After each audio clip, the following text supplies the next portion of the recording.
Hello, hello, hello. Welcome, everyone. Welcome. All right, we are going to get started in just a moment. Welcome to the live.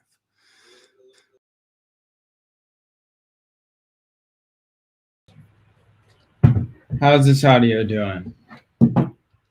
Audio. Nope, we want this one. All right. Welcome, everyone. Today, how to invest in real estate the right way. Well, let's discuss what investing in real estate is when it's the wrong way.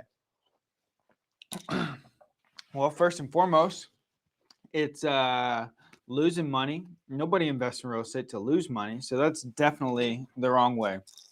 We had a great event on Saturday, the Entrepreneur Real Estate Workshop. We spent 9 hours teaching everybody how to invest in real estate the right way. We had guest speakers such as Grant Cardone, Doreen Sidney, John Michael Perez. Grant came in and spoke for about 30 minutes and talked about how to approach business the right way, real estate the right way. And then for the other time, Matt and I were running through the Entrepreneur Real Estate Workshop workbook to teach people how to invest in real estate the right way. So what we'll do today is we'll cover a little bit of that on how to invest in real estate, what you should be looking out for, what you should be looking for. And if anybody here is interested, we have an option for you to get a copy of the workbook and also the recording from the Entrepreneur Real Estate Workshop. That way you don't have to wait until the next one, and you can go through the workshop and the workbook on your own. And also, too, we still have an amazing offer available for everybody who attended the workshop, but we're going to extend it to everyone here today, too. So I'm going to tell you a little bit about that later. But let's talk about investing in real estate. This thing is bothering me.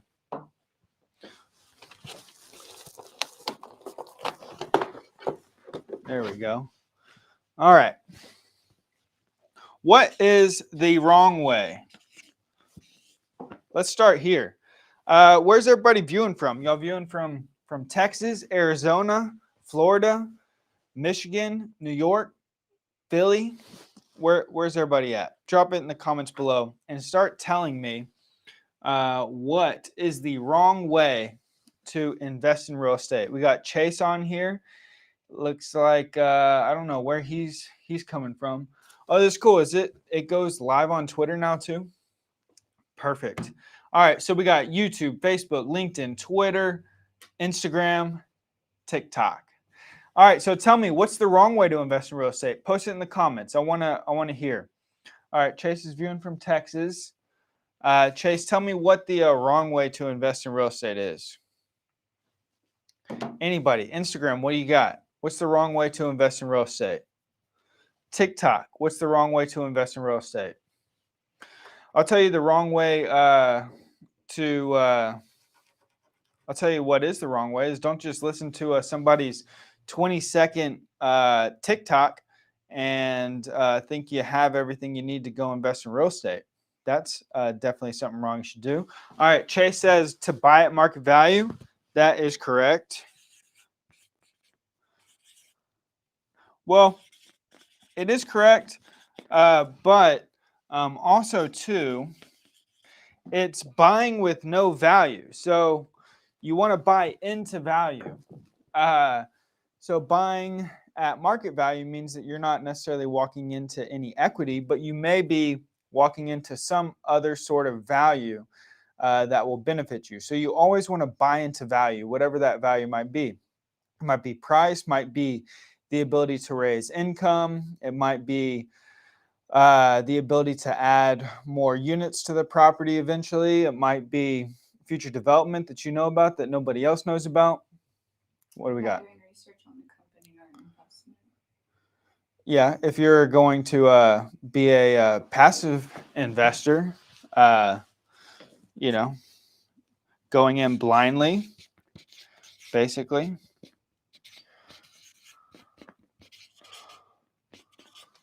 What else? What else we got? That was from Instagram. All right, Instagram's participating today. TikTok, what do y'all got? Y'all always got something to say on TikTok. We got Chris Sweeney in here. No. All right, so wrong way. Buy with no value. Go into it blindly. Lose money. Not have your team.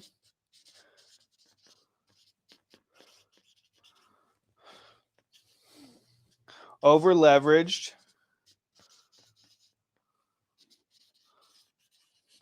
And the list goes on. What else y'all got? Anybody? Anything? Okay. Yeah, so this is some of the wrong ways to invest in real estate. What you got? All right. So first and foremost, and we talk about this a lot, but you need to buy into value. So there needs to be some sort of value that you're buying into. Like I mentioned earlier, it could be price. You know, with single family homes or 2 to 4 units, it's always good if you can go in and buy these below what market value is. Now, how do you determine market value? Well, it's not what the seller thinks it is. It's not what Zillow tells you it is. The market value is going to be what the comps are showing recent residential properties sold for. So if there's 5 single family homes, what you got?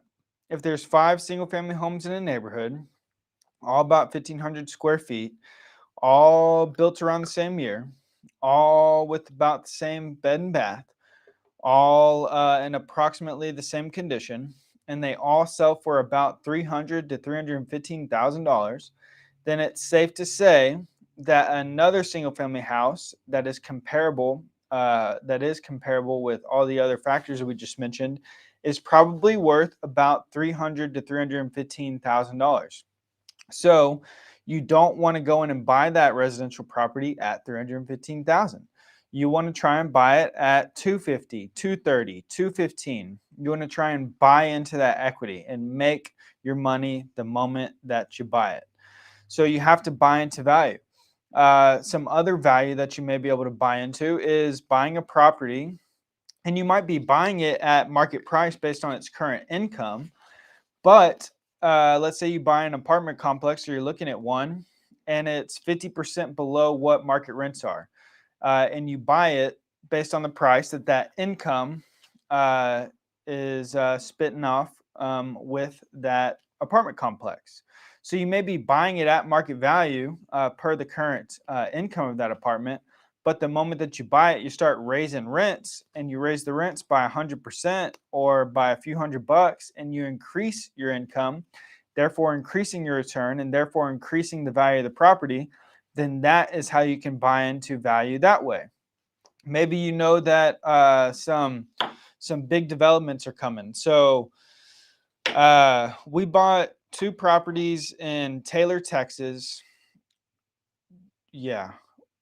We bought 2 properties in Taylor, Texas prior to the announcement that Samsung was going to put $17 billion into the city of Taylor and bring thousands of jobs and lots of growth. Now, prior to this announcement, the general public did not know about this move. The general public did not know that Samsung was going to be doing this. Therefore, the market of real estate in Taylor hadn't fully adjusted to the big news of Samsung coming. But we knew they were coming. You know, nothing's official till it's official. But we knew that there was really good chances that Samsung was going to make this deal official and consummate their relationship with Taylor, Texas. So we had the opportunity to buy 2 properties in Taylor, and we did. And at the time, based on the current market, we bought them below what market was at the time, market value.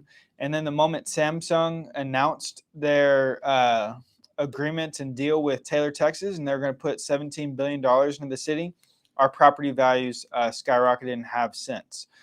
Simply because Samsung made that announcement. So that knowledge of Samsung bringing this development to Taylor is also value that you can buy into. So it could be price, could be ability to raise income,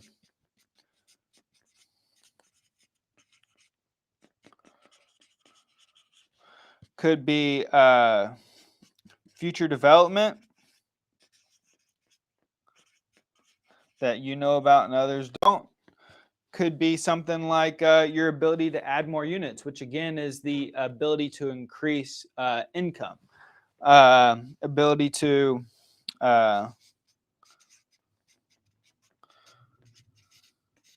more units. Could be your ability to change the zoning.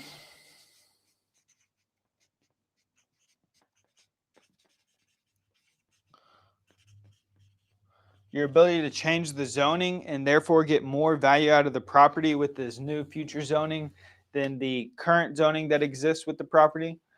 There's a lot of different things that could be value that you're buying into, but you need to make sure that you're buying into some sort of value.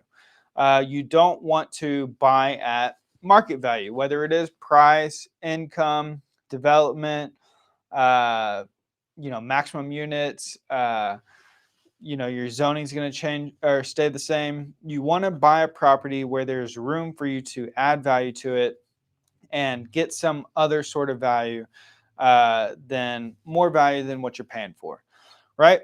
Okay. Any questions?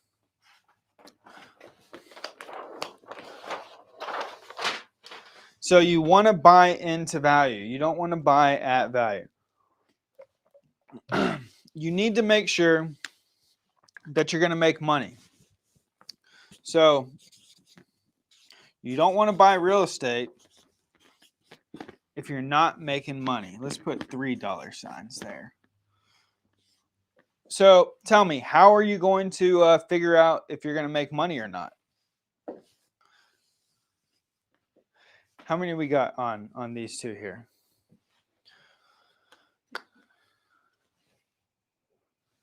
All right, here too, same. How are you going to figure out if you're going to make money on a property or not? Tell me. Post it in the comments. There's other types of values too that we haven't discussed. Seller finance, structure, and those types of terms. What do you got? Yeah, so you want to make sure that it's making money. So you have to run the numbers. I wonder, can I share my screen through here? Obviously, Instagram and TikTok are not going to be able to see it, but let's see if I can share my screen. I want to show you guys something. So you have to make sure that you're going to make money. I mean, you just have to disconnect from here and do. How so?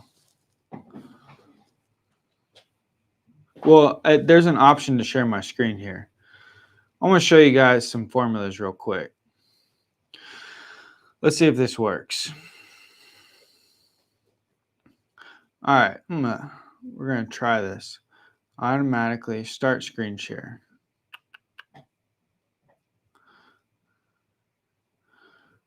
Window. Yeah. No, entire screen. Let's do that. You should be able to do this. All right, tell me if you can see that on Facebook. Yeah? Instagram, TikTok, we are live on. Yes. You can see it? Perfect. All right, so let me show you guys something. You want to make sure that you're making money. And the way that you do that is you have to analyze these deals. So I don't know why it keeps bringing me to the top.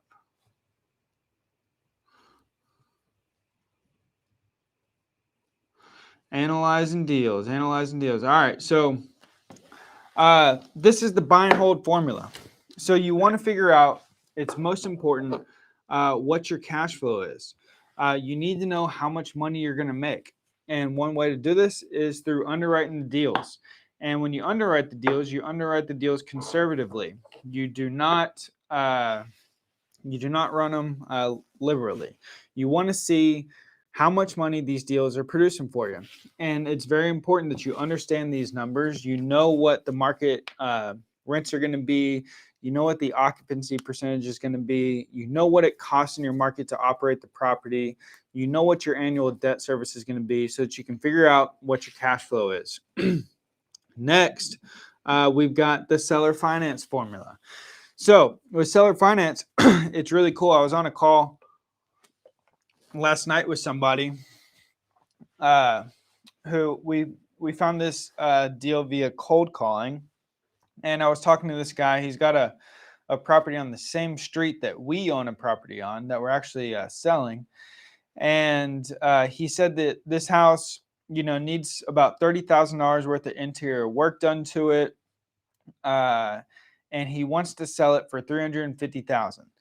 Now, I know that this property is worth about 320 grand fully updated. So after he replaces flooring, cabinets, countertops, vanities, light fixtures, scrapes popcorn ceilings, new texture, fixes drywall, all the stuff. Once he does a full interior remodel, this house will sell for about 320 to 330,000. 330,000. This guy wants 350. And it still needs a full interior remodel. So I start running them through the numbers. I'm like, look, man, you could probably sell this for about 240 grand in its current condition right now if you list it on the market. You list it on the market, current condition, needs all that work done. You'll probably sell for about 240, maybe 250. So you want to sell it for $100,000 over what it's worth currently in its condition. Well, we may be able to pay $350,000, but you have to work with us on seller financing. And the reason is because no way in hell anybody's going to pay you 100 grand over what it's worth. This house in this neighborhood is not the most desirable neighborhood in Round Rock. We've had a fully updated house sitting on the market for a long time on the same exact street. So, you kind of bring them back to reality. But in here is where you can start running them through the numbers and explaining what you need the numbers to be in order for you to buy it. So I ran them through. I was like, look, market rents are $1,900. Would you agree? Yeah, I'd agree. Great. So 12 months, puts us at this income. We'll assume it stays 100% occupied, even though it won't. Puts our annual income at this. Then we have to subtract all of our operating expenses. Then I need to make at least $4,000 a year in cash flow. Let's say I put $10,000 down on the property. Then I got to put another $30K into fixing it up. That's $40,000 that I'm going to be putting into the property for down payment, fixing it up. And I need to make at least a 10% return on this cash every single year. So I want $4,000 worth of cash flow. And then I subtract my desired cash flow from my NOI, divided by 12. I'm like, look, the most I can pay you every single month for a mortgage payment is about $650. Does that sound agreeable to you? And it didn't make sense for him in the moment in terms of him getting that mortgage payment. He's like, well, I'm just really not, this seller finance thing is really not, providing that much of a better return like I thought it would. I was like, what the hell are you talking about? You're about to sell this property for $100,000 more than it's worth in its current condition. How is that not walking into value for you? Are you getting a great deal on this? You're creating $100,000 worth of equity that you otherwise wouldn't have. You're selling it for about 50% more than you would if you were to list this on the market today. And he tried to tell me that wasn't enough value for him. It's like, okay, well, what are you going to do then? Are you going to put the money into it and fix it? It's been sitting vacant for 6 months or so or something like that. And he's like, well, it's paid off. I can just keep it like this. It's like, all right, cool. This guy is not that motivated. he wants to take the cash here, the equity, and go put it into his property where he now lives and maybe have some leftover cash to invest in commercial real estate, so he says. It doesn't seem like he knows what he wants to do. It doesn't seem like there's enough motivation, and that's okay. This guy's going to stay in the follow-up sequence until we get some sort of deal done. But you have to run the numbers like this. If you're going out there and you speak to a seller and they tell you, yeah, I'll sell it via seller financing, and all you say is, great, let's do the deal at 350, and you don't run the numbers, then you may end up losing money, and you don't want to lose money. Wholesaling deals. Here's the wholesale formula. You need to know how to run these numbers. The fix and flip formula. There's a lot more costs associated with fixing a house than the purchase price of the property and the rehab. There's a lot more that goes into it, and you need to know how to run the numbers. So you want to be able to run these numbers. That way you don't lose money. All right, coming back, stopping the share screen. So you have to make money. If you're flipping, buy and hold,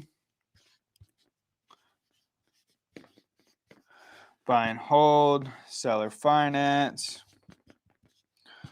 wholesaling, flip, all the scenarios, short-term rentals, lease purchase, development. You need to make sure that you make money. And the only way to do that is to know the numbers, know the market, and get good at analyzing and underwriting deals. One of the other most important things that I keep mentioning, and it's extremely important, is you need to have a good team. Real estate investing is not a single person game. You need a team. You need a good team, and you need a team that you can trust. You need a property manager on the team. You need a bank on the team. You need an attorney on the team. You need contractors on the team. You need your asset management on the team. You need your CPA on the team. You need a great real estate agent on the team. These are just a few team members that you need, but if you try and do everything yourself, or if you try and do this without a team or without paying people to do their jobs well, either A, this will be much more of a headache than you thought it was going to be. B, you might waste time and lose money. Or C, this may just ruin your experience getting started investing in real estate. You don't have to go through this, and you don't have to make all these mistakes. You need a good property manager. You need a lender. The bank is your partner. You're going to need an attorney. You're going to need a great real estate agent. All these people are vital members of your team. And if you don't play as a team and take care of your team and work together as a team, that is definitely the wrong way to invest in real estate. What do we got, Kat? Give me some questions people have. What questions do you have?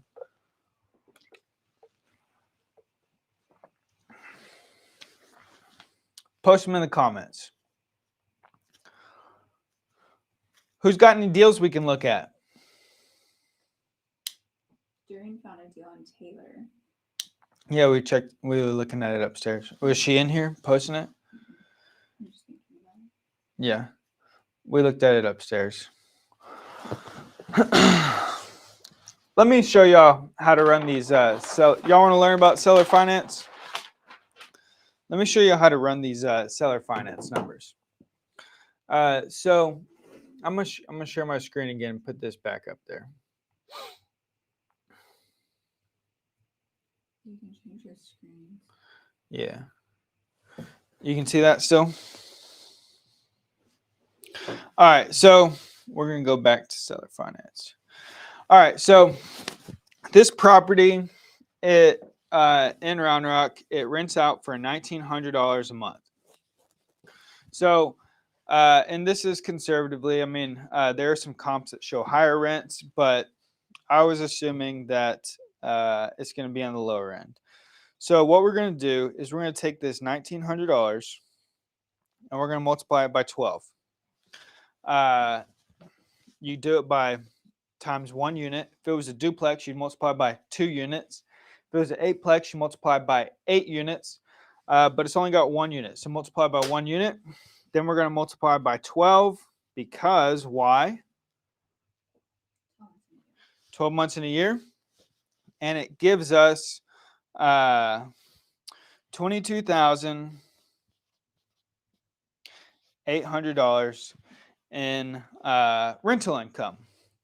Now, then we need to subtract our operating expenses. So here's what I told the guy. I said, look, man, so I'm running him through this. I'm like, all right, so it brings in 22,800, but I don't get to keep all 22,800. You know, I've got a property manager on my team that I've got to pay, and they charge me 7% of monthly rent. So 22,800 times 0.07. That means I'm going to pay $1,600 a year in management. All right. I said, what's your property taxes? I'm looking it up online right now as I'm speaking to him. And I said, your property taxes are about $5,300 a year, correct? He said, yeah, that's accurate. Perfect. Minus $5,300 a year in property taxes. I said, you're going to require that I get insurance on the property. This is going to cost me about $2,800. Would you agree? And he tried to fight me back on this one. He said, well, you know, that seems a little bit high. I've only been paying, you know, $1,000 a year. I said, well, I'm buying this from you at $350. Utilize this as a rental property, so that's going to factor into it. And after I was able to, I mean, he's probably got $1,000 a year at some value.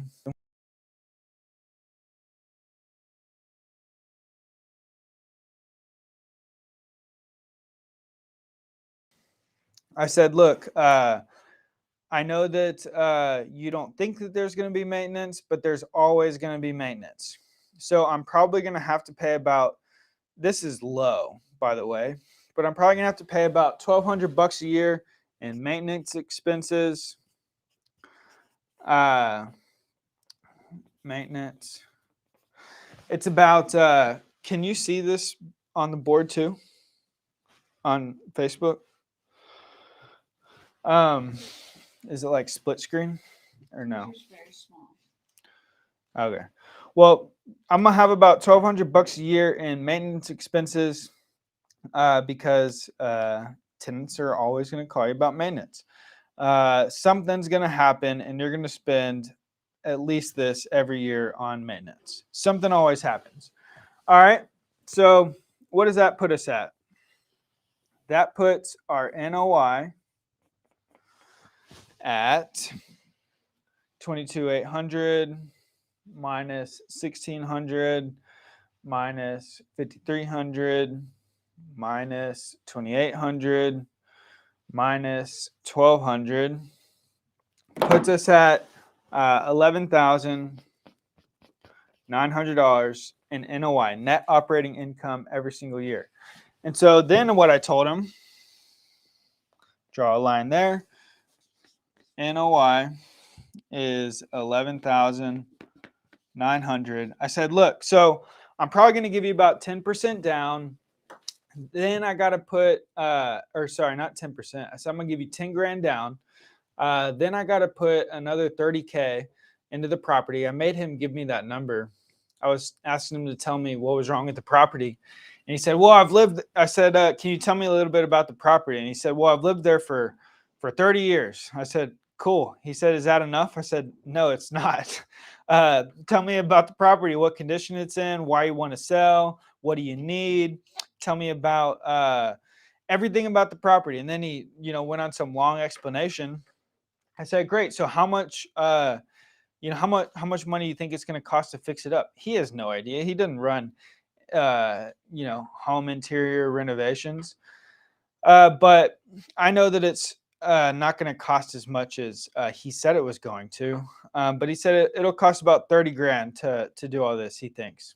I said, you think it'll cost 40, 50,000 dollars to fix this up? He said, no, I think it'll be about 30. I said, okay. So with the 10 grand down, the 30K that I got to put into the property to fix it up, to get it into this condition, that's going to be 40 grand I'm going to be out. So I need to make at least 10% on that 40 grand every single year. So that's going to be $4,000 a year. So next I need to subtract my cash flow, my desired cash flow, in this case, $4,000 a year cash flow from my NOI. And that gives me 7,900 left over. I'm going to take that, divide by 12, and then my monthly mortgage payments, the most I'm going to be able to pay you, 7,900 divided by 12. The most I'm able to pay you is about $650 a month. That is my mortgage payment. If we can come to terms where I give you 10 grand down and I pay you $650 a month, I'll pay you $100,000 more than it's worth in its current condition. Does that sound fair to you? And this is how you run through these seller finance negotiations. You need the seller to understand why you're coming to this number. If it's any higher than that, nobody's going to buy it. If anyone were to go and get, a $2,500 mortgage payment, well, first of all, I mean, just that alone is going to put you negative $600, not including management, taxes, insurance, maintenance. You're going to be so negative on this property and you're going to wish you never bought it. So this is how you run these sellers through the seller finance formula, is you have to explain these things to them. You have to explain to them that the reason you're coming to this number is because of all of these. And this is how you underwrite the deals, and this is how you figure out if you're going to buy it or not, or if it's a deal or not. Does that make sense? Any questions?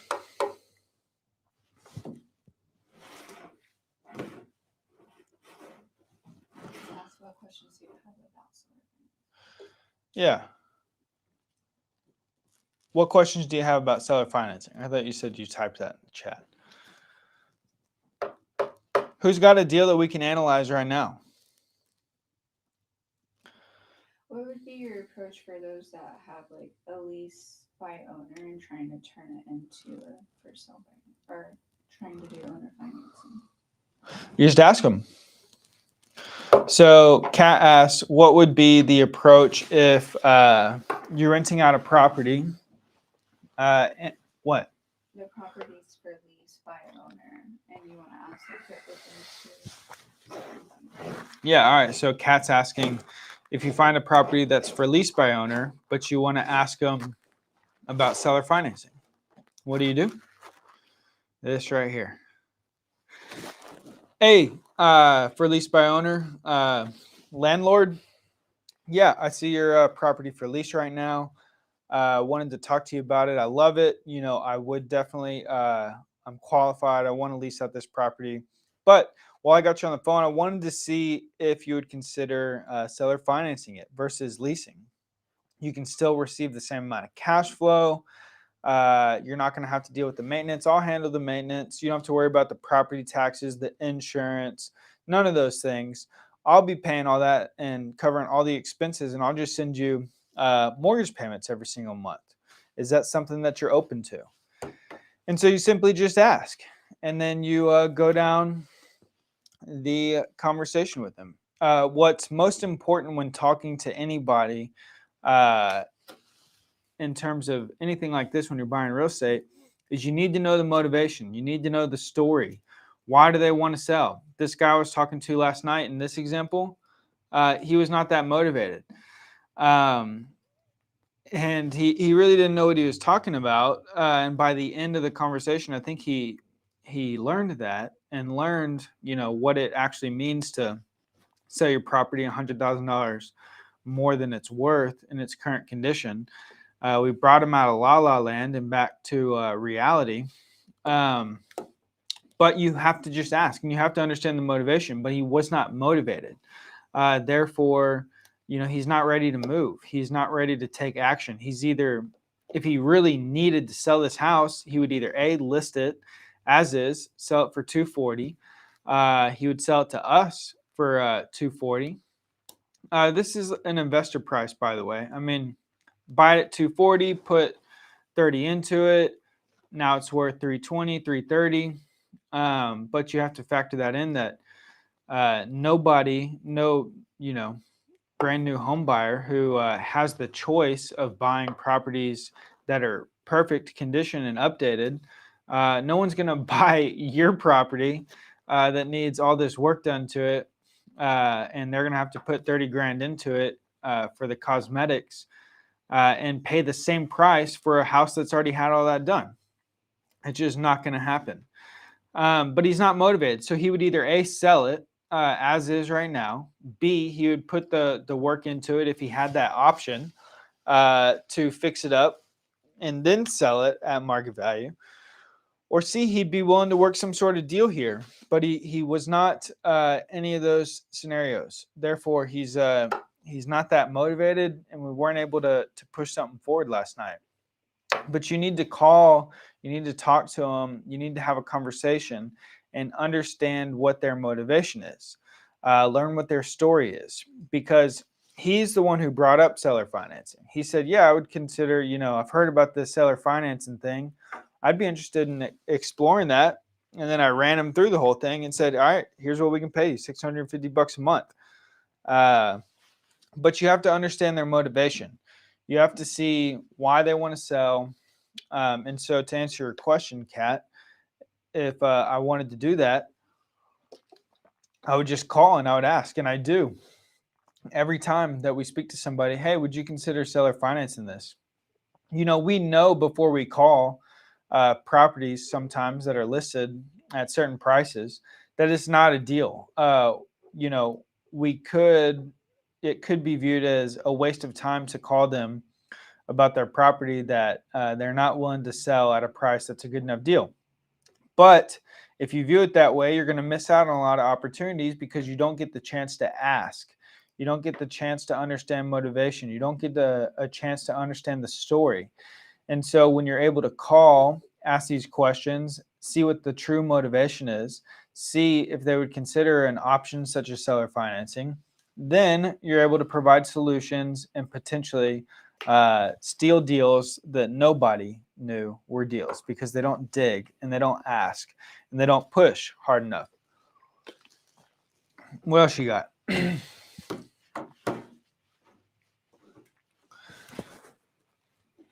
For seller financing, do you just use the seller financing contract 1 to 4? Or?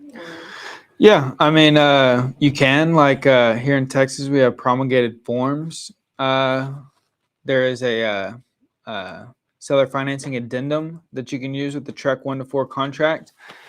Same with TXR, Texas Association of Realtors contracts. There's commercial financing addendums that discuss seller financing, but you don't have to use those. In all of our courses, we have just standard purchase and sale agreements that are not specific to Texas. That way, it doesn't matter what state you're in, you can utilize these purchase and sale agreements. Each state probably has their own promulgated forms that you could use, but they don't have to be on those. And so long as the contract that you're using is a valid contract, then, I mean, you could use the back of a napkin if you really wanted to, so long as it is a valid contract. So it doesn't have to be promulgated forms. But Texas, and I'm sure every other state, has promulgated forms that they do use, or realtors and brokers use.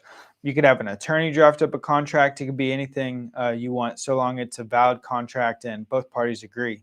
But in our courses, we have contracts that you can use, assignment contracts, purchase and sale contracts that are valid contracts, and you can use no matter what state you're in. What else you got? Do you need a realtor for seller financing? Nope. Kat asked, do you need a realtor for seller financing? You don't need a realtor for seller financing. You need a realtor to bring you seller finance deals, and that's why they're a valuable member on your team. But you don't need a realtor for seller financing. You don't need a realtor for any type of purchase, really, or sale. But you do want one on your team. That way they can help you. They have their connections. Here's the thing. You don't just want any realtor. You don't just want any real estate agent. You don't want any broker. You want the best. You want a killer. You want someone who knows what they're doing. You want someone who's plugged in. You want someone who's going to bring you so much value as being a part of your team that it makes no sense to never not use them on anything.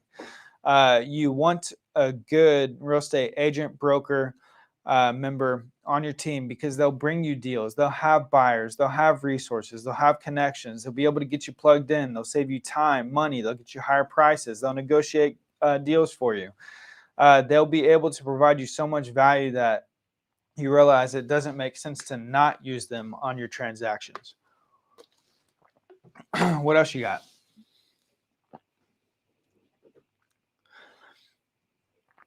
Well, ask some questions if you got it. We're about to get out of here, but I do want to make this offer for everybody. So we offered this to everyone who is at the Entrepreneur Real Estate Workshop. It's still valid for 24 more hours, but we're opening it up to everybody. If you're viewing it here, you get over $10,000 worth of value for less than $400. Honestly, this is such a deal. It's stupid. One of these courses costs 3 times what the entire offer is. You're going to get the annual community membership. This is the Entrepreneur community. In this community, you get all the support, training. You get me and Matt analyzing deals with you. We'll show up on 2 appointments with you. We'll give you all of our connections and resources. We're going to buy deals together. In the community, you get support, training, mentorship, and you get to be a part of a community with other members who are doing the same thing. We just had, I think, 30 new members sign up the other day, and now we got 30 more people who are doing more deals together.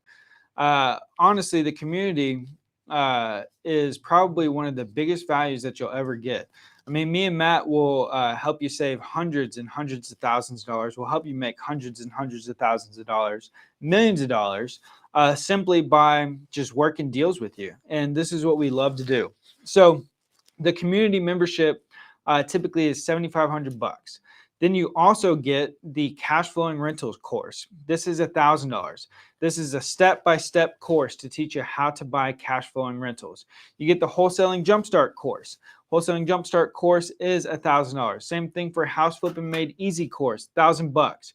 You get all of these courses and the community membership, total value of $10,500 for today for only $397.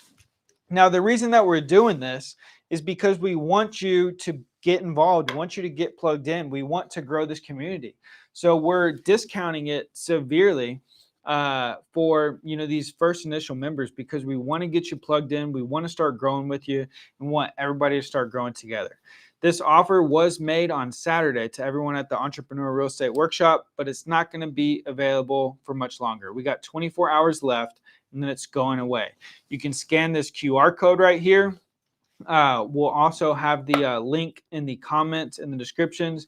You can go to Teifke. This is a long one, but it's easiest way is to scan the QR code. But yeah, just DM us, deal, and we'll send you the link.